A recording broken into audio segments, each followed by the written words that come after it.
გიორგი კახიანია ჩვენი პირველი სტუმარი, მოგესალმებით ბატონ გიორგი, მადლობა გადაცემაში მონაწილეობისათვის. დავიწყოთ კვლევის შედეგებით, არჩევნებამდე რამდენიმე დღით ადრე გორბის გამოკითხვებმა აჩვენა არჩევნებში მონაწილე პოლიტიკური ძალების რეიტინგი, რომელიც ასევე აშკარავებს გარკვეულ დინამიკას თქვენი და არჩევნებში მონაწილე სხვა პარტიების მიმართ. რა კავშირს ხედავთ რეალობასა და კვლევაში ასახულ მონაცემებს შორის, რა მიზეზები უდევს ასეთ შედეგს საფუძვლად და რაც მთავარია თქვენი შეფასებით, რა არის მიზეზებს შორის უპირატესი ქართული ოცნების წარმოებული პოლიტიკა თუ ამავდროულად ოპოზიციის ტაქტიკაც, რამაც მმართველი პარტიის რეიტინგზე ასევე დადებითად იმუშავა. მოგესალმებით ნათია, მივესალმები მაყურებელს, გმადლობთ ჩართვისთვის.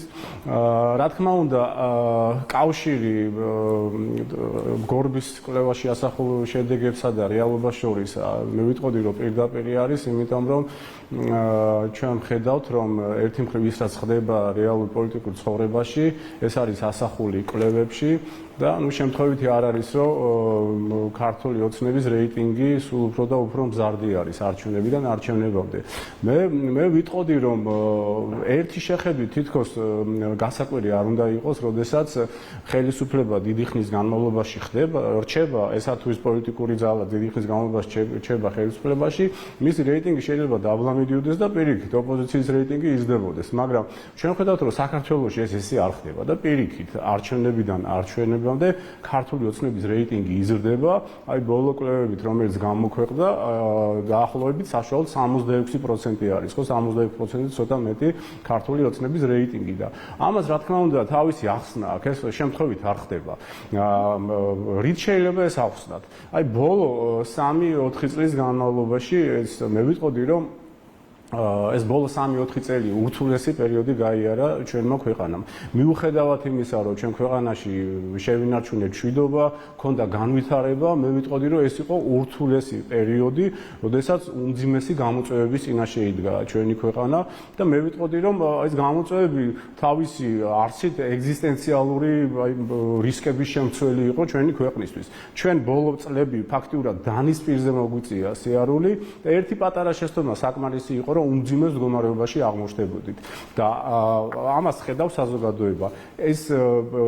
ის რომ ჩვენ მთლიან ხნის განმავლობაში ჩვენ შევინარჩუნეთ მშვიდობა, გვაქვს განვითარება, აი ეკონომიკური მაჩვენებლები გამოქვეყნდა, ხო? საქართველოს დღეს ევროპული ბანკების, აზიის განვითარების ბანკის მონაცემებით საქართველოში ეკონომიკური ზრდა არის ყველაზე მაღალი ევროკავშირის ქვეყნები იქნება ეს თუ ევროკავშირის კანდიდატ ქვეყნებს შორის, ხო? ეს შემთხვევითი არ არის ყველაფერი. ეს არის სწორი პოლიტიკის შედეგი, იმ პოლიტიკის შედეგი, რასაც ქართული ოცნება ატარებს. ანუ ეს არის ის პოლიტიკა, რასაც ხელისუფლება ატარებს. მეორე მხრივ რა ტაქტიკა აქვს ოპოზიციას? ოპოზიცია საერთოდ ტაქტიკა როგორც ესეთი მე არ მგონია რომ ქონდეთ, იმიტომ რომ თუ ტაქტიკა შეიძლება უწოდოთ იმას, რომ რამენაირად დესტრუქცია შემოვიტანოთ ქვეყანაში, დაძაბულობა, არეულობა, რაღაც რევოლუციების მოწყობის მცდელობა, ეხლა რაღაც მშვიდობიან დამხობებზე დაიწყეს საუბარი. რა თქმა უნდა, ამას მე ვერც უწოდებ, რომ ტაქტიკა არის და ამას ყველაფერს რა თქმა უნდა საზოგადოება ხედავს. საზოგადოება ამას აფასებს და შემთხვევითიც არ არის, რომ სწორედ ამას უკავშირდება ყველაფერი ეს, რომ ანუ ერთი მხრივ არის ხელისუფლება, რომელმაც თავისი საქმით დაამტკიცა, რომ ეს არის ხელისუფლება, რომელიც არის მშვიდობის გარანტი, განვითარების გარანტი და მეორე მხრივ არის ეს რადიკალური ნაწილი ამ რადიკალური ოპოზიციური ჯგუფები, რომლებიც ფაქტია, რომ მათი საქმიანობა მხოლოდ რაღაც დესტრუქციას და არეულობას ქვეყანაში ქაოსის შემოტანის ცდილობას ემსახურება. აი ეს არის და ეს, რა თქმა უნდა, კავშირი, თქვა, გორბის კვლევების შედეგებსა და რეალობას შორის პირდაპირი არის სწორედ აი ამ მიზეზების გამო. კი ბატონო, ხო ამ რეიტინგებში ჩვენ ვერ ვხედავთ იმ პარტიების რეიტინგებს, იმ ძალების რეიტინგებს, რომლებიც ახლა თქვენც ახსენეთ, რომ ემზადებიან ასე ვთქვათ ღიად ეგრეთ წოდებული რევოლუციისთვის. ჩვენ ვნახეთ, რომ გასაჯაროვდა ერთგვარი სქემაც თუ როგორ ხდებოდა აი ასეთივე განწყობის მქონე კონკრეტული ჯგუფების დაფინანსება, მათ შორის საგანმანათლებლო დაწესებულებების გავლით. მოვისმინეთ ამ თემაზე შეფასებები ხელისუფლების წარმომადგენელთა მხრიდან, რომ გამჭვირვალობის კანონმა გარკვეული გზები შეზღუდა, მაგრამ როგორც ჩანს, ხვრელი მაინც იპოვეს. აი ვისაუბროთ ამაზეც, რატომ ვერ უზრუნველყო კანონმა და კანონმდებლობამ აი ამ ტიპის დაფინანსების მობილიზებისთვის ხელი შეშლა.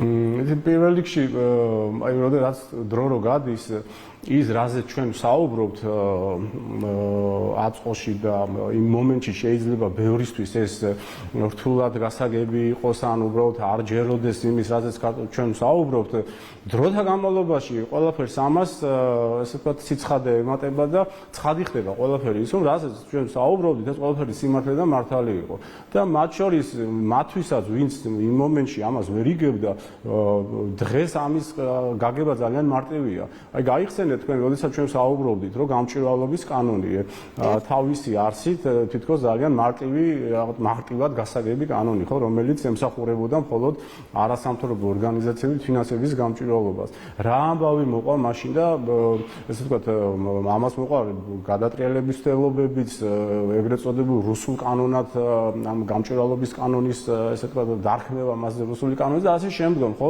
ანუ ეს ხო დღეს უკვე ცხადზე არის თუ რას უკავშირდება ეს უკავშირდებოდა იმას რომ ის დაფინანსებები რომელიც შემოდიოდა ქვეყნის გარეთ არასამთავრობო ორგანიზაციების ესე ვთქვათ აქტივში ყველაფერი ეს ხმარდებოდა რევოლუციებს და გადატრიალების მცდელობებს ეხლა ამ კანონმა ბუნებრივად თავისი საქმე გააკეთა და ამ კანონმა მინიმუმ იმის თქმა მაინც შეიძლება რომ ეს საზოგადოებაში სიცხადე შემოიტანა და ყველაფერს თავის სახელი დაერქვა ეხლა როგორც ჩანს ახალი სქემებზე დაიწყეს ფიქრი, ესე ვთქვათ, რანაირად დაფინანსდეს ეს არეულობის სცენარები და ნუ ამ პროცესში ვნახეთ, რომ უკვე უნივერსიტეტები არის ჩართული, ხო? ნუ ეხლა ყოველთვის შეიძლება ერთი კანონმა შეიძლება ერთი თავისი ფუნქცია შეასრულა, მაგრამ რაღაც დამატებითი შესაძლებელია დამატებით კიდე რეგულაციებზე ფიქრი იყოს საჭირო, თუმცა მე ერთი რამე შემიძლია ვთქვა, რომ ფაქტია, რომ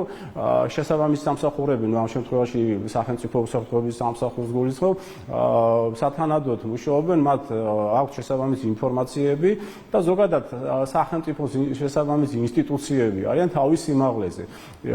იმდენად, რომ არანაირი ესეთი მცდელობები, გადატრიალებები იქნება ეს ეგრეთ წოდებული დაანონსებული მშვიდობიანი ესე ვთქვათ დამხობებით ვასის შემდგომ ქვეყანაში ვერ განხორციელდება და ამის გარანტი ისევ და ისევ არის ხელისუფლება. თუმცა თუ რაიმე რეაგირება არის საჭირო აი ისეთ ვთქვათ ქმედებებზე როგორიც არის მაგალითად დაფინანსებების შემოდინება იმ დაფინანსებების რომლებიც არეულობებს და ესეთ ქვეყანაში დაძაბულობების შემოტანას უნდა მოხმარდეს ბუნებრივია ამის ანალიზი გაგრძელდება და შესაბამისი რეაგირებაც ყველაფერს ამას მოყვება. ხო, ამას გარდა პოლიტიკური პარტიების წარმომადგენლებისა ჩვენ ასევე ვხედავთ რომ თავად მათ მხარდამჭერთა რიგითი აქტივისტების ლექსიკონებშიც სულ უფრო ღიად ჩნდება პირდაპირ საუბარი დამხობაზე, ერთგვარ ძალადობრივ სცენარზე. ჩვენ გვახსოვს რომ მიუხედავად ასეთი გაცხადებული სურვილისა, მსგავს დეტალიზება მსგავსი აი ამ გეგმებისა თითქმის არ გვახსოვს წინა პერიოდის განმავლობაში და როგორ ფიქრობთ, აი რას უკავშირდება ასე ღია განცხადებები აი ამ რევოლუციურ სცენარებზე? დიახ, საგრძნობი არის ეს, რომ აი ბოლო პერიოდში უფრო ღია გახდა თითქოს მოწოდებები მშვიდობიანი ესე დამხობაზე არის საუბარი, მაგრამ მე მგონი უკვე არა, ძალადობრივი ელემენტებიც გაჩნდა, კი. ფაქტიურად კი, რა თქმა უნდა, ძალადობრივი ელემენტების გაჩნდა შეფასებებში, მოწოდებებში და ეს ძალიან ესე ვთქვათ თვალსაჩინო ხდება ყველაფერი ეს. ნუ ყველაფერი ეს რას უკავშირდება? ყველაფერი ეს უკავშირდება იმას, რომ ისევ და ისევ ეს ძალა თითქოს აი ბოლო მცდელობა არის მათთვის. რეალურად ეს არც ვიტყოდი რომ ეს რა მცდელობა არის, იმიტომ რომ საერთოდ უსუსური მცდელობა იქნება თუ კი რამეს დააპირებენ, რომ ესეთი ძალის მეთოდებით ხელისუფლება შეცვალონ, მაგრამ ნუ მათ წარმოდგენაში შეიძლება რაღაც კიდევ ერთი რაღაც ცდელობა იყოს იმისა, რომ ხელისუფლება ძალადობრივი თუ რევოლუციური გზებით შეიცვალოს. მათთვის სავარაუდოდ ამაზე არის, ამას უკავშირდება ყველაფერი ეს და ნუ ესე ვთქვათ რაღაც აი მაქსიმალურად გააქტიურდნენ ამ თვალსაზრისით, მაგრამ ნუ ერთი რამე შემიძლია ვთქვა, რომ ესეც არის უბრალოდ ილუზიების შექმნა თავიანთი მომხრეებისთვის. ვისაც კიდევ ჯერა რომ საქართველოში შეიძლება რევოლუციური სცენარით ხელისუფლება შეიცვალოს, არ ვიცი, მას ასე ვთქვათ, ობიექტური შეფასებების გაკეთება უბრალოდ უჭირს, იმიტომ რომ არაერთი ესეთი მცდელობა ვნახეთ და იმადროულად დღეს საზოგადოებაში სრულიად სხვა განწყობაა. საზოგადოებაში პირიქით არის განწყობა იმისა, რომ ქვეყანა მშვიდობიანი გზებით განვითარდეს და ის პროგრესი, რასაც ჩვენ მივაღწიეთ მთელი ამ ხნის განმავლობაში, მიუხედავად ამ ურთულესი გამოწვევებისა, ეს შევინარჩუნოთ და პირიქით კიდევ უფრო გავაგრძელოთ და ეხლა რაღაც პოლიტიკური ჯგუფი თუ ცდილობს, რომ ყველაფერს ამას, ესე ვთქვათ, ყველაფერი ეს წყალში ჩაგვიყაროს, რა თქმა უნდა, ეს არანაირად არ გამოვა. ამის მცდელობასაც მე არავის ურჩევდი. ეხლა თუ ვინმე შეკრება უნდა, რა თქმა უნდა, შეკრება ეს კონსტიტუციით აღიარებული უფლებაა და არავის უგზავნავს ამას, ხო? პირიქით სახელმწიფო ხელს შეუწყობს იმისათვის, რომ შეკრება იყოს მშვიდობიანი, მაგრამ თუ შეკრება მიიღებს, ესე ვთქვათ, კანონსაწინააღმდეგო ხასიათს და მას რაიმე ძალადობრივი ქმედებები შეიძლება მოყვეს, ამის სახელმწიფოც შესაბამისად რეაგირებას მოახდენს ყველაფერს ამაზე და ჩემი სიტყვები უბრალოდ ჰაერში ნათქვამის სიტყვები რო არის, მე მგონი ამას უნდა ხდებოდეს ყველა, ხო? ანუ თუნდაც აი ბოლო პერიოდში ანალოგიურ შემთხვევებზე განვითარებული მოვლენებიდან გამომდინარე და იმ შედეგებზე, რომელიც მოყვა, ასე ვთქვათ, ამ ძალადობრივ ქმედებებს ხელისუფლების ხელში ჩაგდების. მაინც რომ შევაჯამოთ, მაინც ვის რა როლი აქვს ამ პროცესში, იმიტომ რომ როგორც ჩანს საჯარო სივრცეში, რამდენიმე მოქმედი გმირი ყავს ამ მზადებას. მაგალითად, პაატა ბურჭულაძე, რომელიც ერჩეხევდით იკითხება აი ამ დაანონსებული შეკრების მთავარ ფიგურად, ასევე ოპოზიციის ლიდერები, ის ნაწილი, რომლებიც ამყარებენ გარკვეულ იმედებს ამ დღეზე, მაგრამ ასევე ამბობენ, რომ პასუხისმგებლობას მოვლენების შესაძლო განვითარებაზე ისინი არ აიღებენ. რამდენიმე დღის წინ ნახეთ ევროკომისიის პრესპიკერის მხარდამჭერი განცხადება დაანონსებული აქციის მიმართ. აი ეს წრე როგორ იკვრება, ვის რა როლი აქვს აი ამ ჯაჭვში? რა თქმა უნდა, არის ქვეყნის შიგნით ეს რადიკალური ჯგუფი და ეს რადიკალური ჯგუფი იმართება ქვეყნის გარედან. ეს რადიკალური ჯგუფი იმართება უცხო ქვეყნის სპეცსამსახურების მიერ, ეს რადიკალური ჯგუფი წახალისდება ისეთი განცხადებების, რომელიც აი ხო თქვენ გზანეთ, რომ ევროკომისიის პრესპიკერმა გააკეთა და ასე შემდგომ, ხო? ყველაფერი ეს თითქოს არის რაღაც საერთო სურათის შემადგენელი ნაწილი. მაგრამ კიდევ ერთხელ ვიმეორებ, რომ ეს აბსოლუტურად უსუსული მცდელობები არის. თვითონ რადიკალ ამ 4 პარტიაშიც კი რა მდგომარეობაა, ხო, მარტივად რომ შევხედოთ და მარტივი ანალიზი რომ გავაკეთოთ, ხო?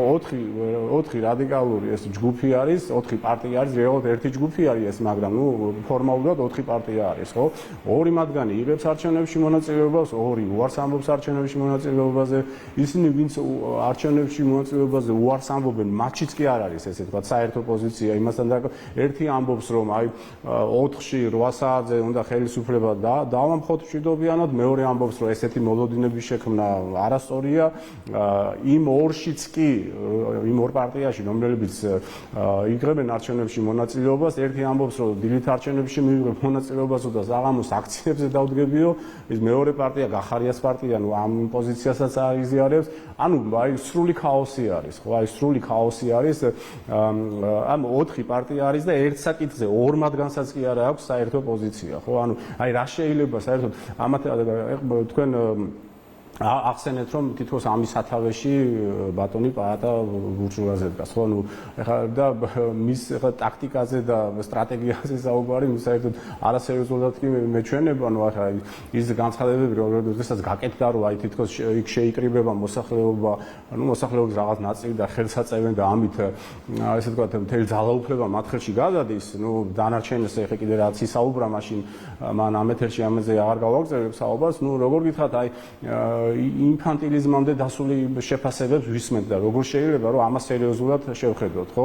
ანუ ძალიან მარტივად განვითარდება ყველაფერი ჩემი აზრით 4 რიცხვში და ეს იქნება რა, რომ ის პოზიტიური ნაწილი ქვეყნისთვის რაც არის, ეს იქნება ის არჩევნები ჩატარდება მშვიდობიანად, არჩევნებში გაიმარჯვებს ქართული ოცნება, ეს იქნება უკვე რიგით მე-10 საყოველთაო გამარჯვება და ეს გამარჯვება იქნება გარანტია იმისა, რომ ქვეყანაში შენარჩუნდება მშვიდობა და ქვეყანა გააგრძელებს განვითარებას და დიდი მადლობა. ის რაც ნაკლებად მნიშვნელოვანი იქნება, ეს იქნება ის, რომ აი ეს რადიკალური ოპოზიციური ჯგუფები, რომლებმაც თავის მხარდამჭერებს ილუზია შეუქმნეს გამარჯვების და სინამდვილეში არაფერს არ ეფუძნება ყველაფერი, ეს კიდევ ერთხელ მათ ისინი იმედგაცრუებას მიეცემიან და ამით დასრულდება ყველაფერი. ამით დასრულდება მათთვისაც ყველაფერი და დარწმუნებული ვარ ქვეყნის გარეთ მათი პატრონები და აქტორები, რომლებიც ამ პროცესს ამ რადიკალურ ოპოზიციას მართავენ, ისინიც მიიღებენ სწორ გადაწყვეტილებებს და უბრალოდ ქვეყანა გააგრძელებს განვითარებას, მათ შორის ევროკავშირში ინტეგრაციის